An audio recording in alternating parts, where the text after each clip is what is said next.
Bonjour, bonsoir. Aujourd'hui, ce soir, on se retrouve pour une nouvelle vidéo. Alors, dans cette vidéo, je vais vous présenter et tester les lampes en vrac que je vous ai déjà testées il y a quelques années de cela. En fait, en gros, c'est des lampes que je vous ai déjà présentées en vidéo, mais là, ce sont des nouvelles lampes que j'ai en vrac qui me restaient au fond du carton. Voilà. Donc là, il n'y a pas trop de nouveautés. Mais là, c'est surtout des lampes neuves pour le coup. Donc ça vaut le coup que j'en fasse une petite vidéo parce que ça pourrait plaire à certains. Voilà. On a un peu de tout. On a de la Mazda 7. Voilà, que je compte vous tester en neuf. Là, c'est vraiment de la lampe en vrac. Qu'est-ce qu'il y a d'autre là? Il y a de la Mazda Perle. Alors ça, j'en ai beaucoup.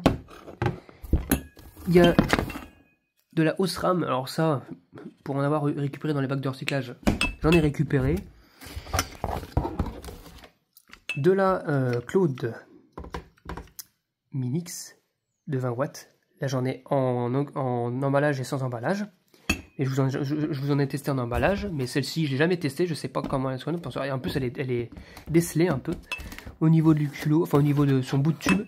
Et nous avons une Mazda fait de 75 watts, de 25 watts, pardon, fait 100. Voilà.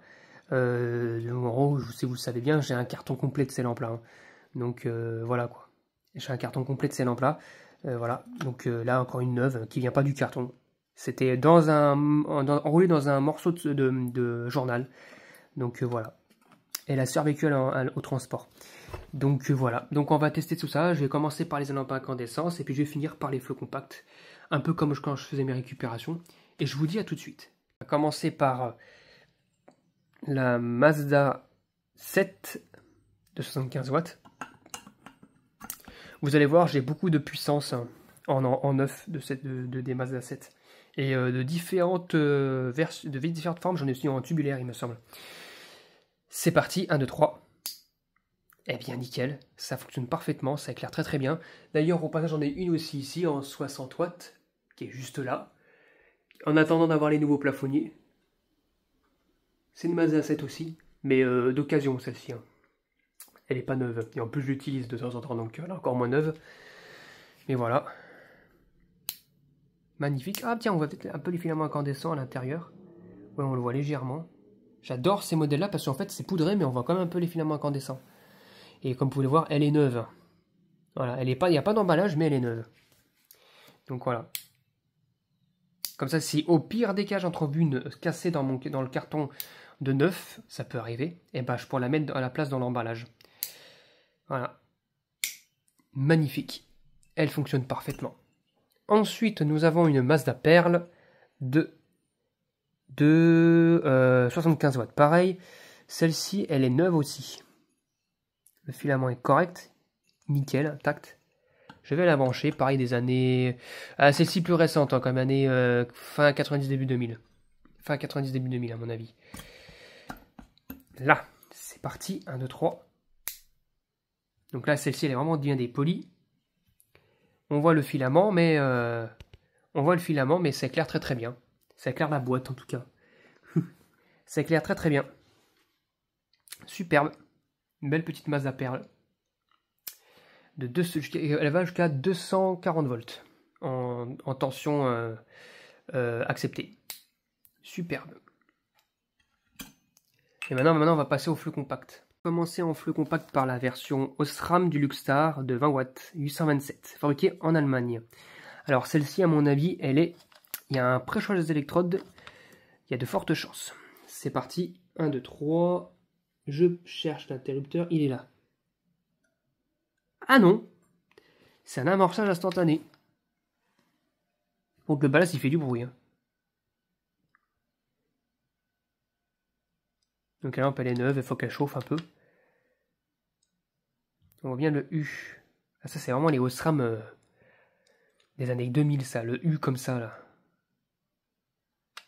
Mais ça éclaire très bien. Belle petite flot compact toute neuve. Donc oui aussi, je vous annonce aussi que je vais aussi faire un petit tri hein, sur les flots compacts de récupération, comme j'ai fait au Tuflou. Hein. Tout ce que j'ai en double ou en triple, ce que je vais garder forcément, c'est au moins les neufs. Donc voilà. Ou sinon les moins usés. Donc voilà. Si j'ai pas de neuf. Mais ça fonctionne nickel, mais je sais pas si on va attendre le ballast. Ça fait... Ça, c'est encore des bons ballasts, ça encore. Magnifique. Très belle lampe.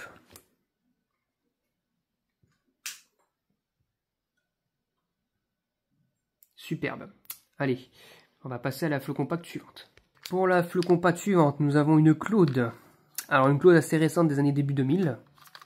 Au vu du logo, de 20 watts en 827, fabriqué au Royaume-Uni.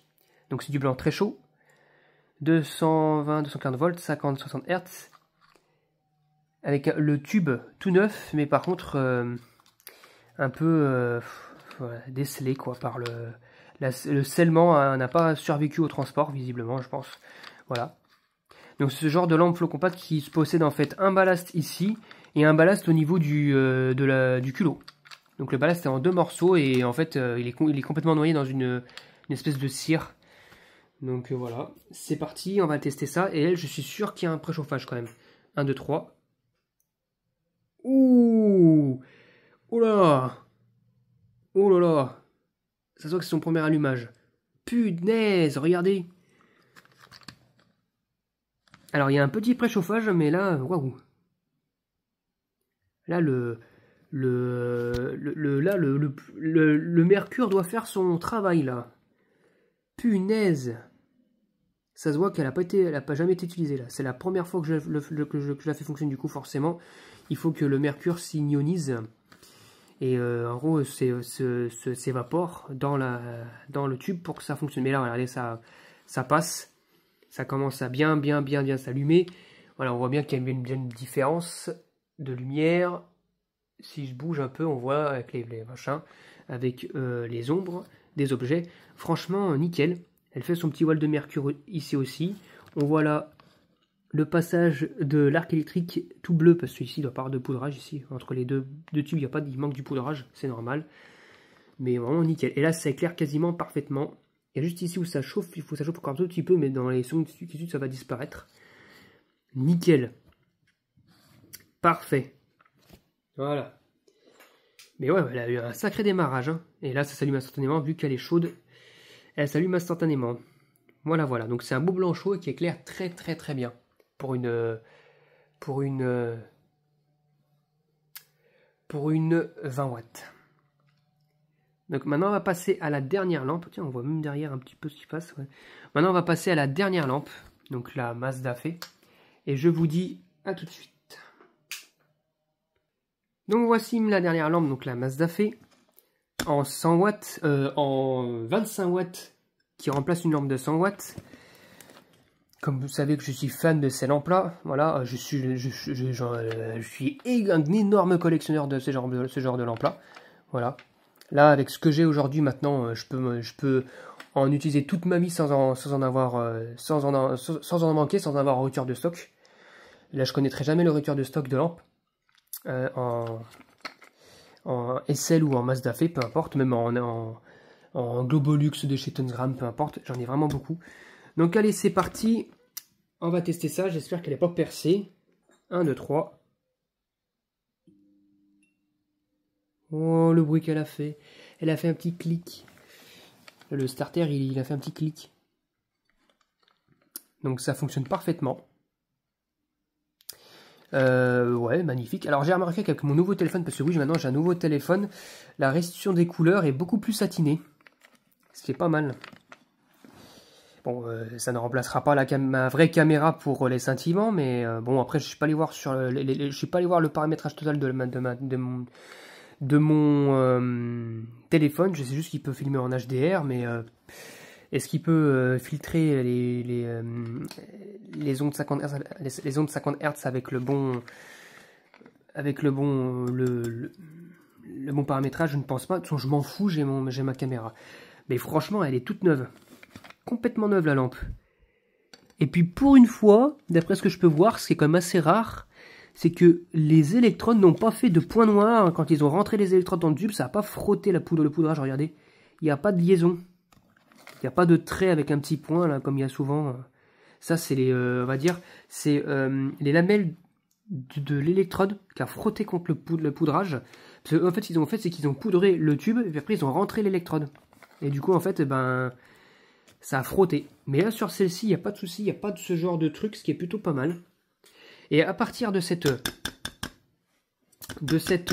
lot-là, je vais vous montrer aussi dans pas longtemps une version, comme je vous les ai dit à la première, c'est les versions Mazda fait non pudiques. C'est qu'en fait, vous allez voir le starter, au lieu d'être dessous le ballast, il est là. Il est ici. Vous verrez ça. Mais magnifique. Puis starter au néon, j'imagine bien. Au l'argon. Voilà. Eh bien, magnifique. Voilà. Ça m'en fait une de plus encore en collection. Alors, par contre, là, ouais, là, ça s'est un peu déboîté, mais c'est pas très grave. Je vais peut-être en forçant un peu. Ouais. C'est pas très. Parce qu'on va pas se démonter. Hein. Ouh là là. Hein. C'est pas ça que ça va se démonter. Hein. Ouh là là. Donc voilà, c'était tout pour cette petite vidéo de test de lampe en vrac qui me restait au fond du carton, celle que j'avais, on va dire, un peu déjà en collection, mais que j'en avais des nouvelles, en fait, des nouveaux exemplaires, on va dire, voilà. Tout neuf. J'espère que cette vidéo vous aura plu. Et à très bientôt pour une prochaine vidéo. Au revoir.